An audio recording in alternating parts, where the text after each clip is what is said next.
तहरीक इंसाफ के चेयरमैन इमरान खान ने कहा है कि फजलुर रहमान ने वजारत मवासलात पैसा बनाने के लिए ली। सजा याफ्ता मफरूर ने सारी काबीना को हिदायत देने के लिए लंदन बुला लिया। ये मुल्क की तौहीन है।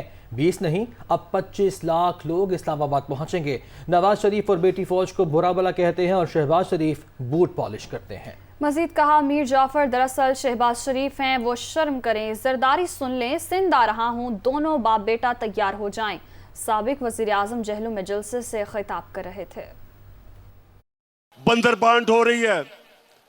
अब ये मैंने सोचा कि फजल रहमान तो बड़ा दीनी आदमी है, तो वो आके कोई तालीम की, एजुकेशन की मिनिस्ट्री संभालेगा।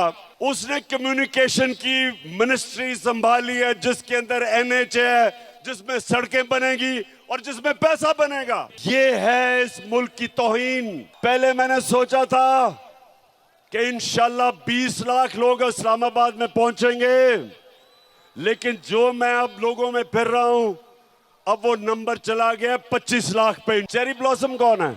नवाज शरीफ और उसकी बेटी।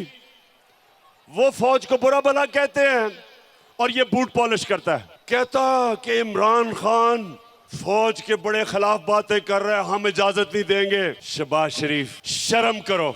जो मैं मीर जाफर का कहता हूं, तुम हो वो मीर जाफर। अंग्रेजों ने मीर जाफर को ऊपर बिठाया जिस तरह अमरीकनों ने शहबाज शरीफ को ऊपर बिठाया। मैं इंशाल्लाह सिंध आ रहा हूं। सिंध को मैंने आसिफ जरदारी से आजाद करवाना है। आसिफ जरदारी, तुम और वो जो तुम्हारा बेटा है, तैयार हो जाओ। मैंने तुम्हें कहा था कि मैं जब इक्तदार से निकलूंगा, मैं ज्यादा खतरनाक बनूंगा तुम्हारे लिए। एक पाकिस्तान की फौज इस मुल्क को इकट्ठा रख रही है, और दूसरा तहरीक इंसाफ जो सारे पाकिस्तान की फेडरल पार्टी है। इमरान खान का जीना मरना पाकिस्तान में है। मैं तो दुआ कर रहा हूं कि मुझे ECL पे डालो, मैं जाना ही नहीं चाहता पाकिस्तान से बाहर। एक जुल्फिकार अली भुट्टो खड़ा हुआ था, उसके खिलाफ भी साजिश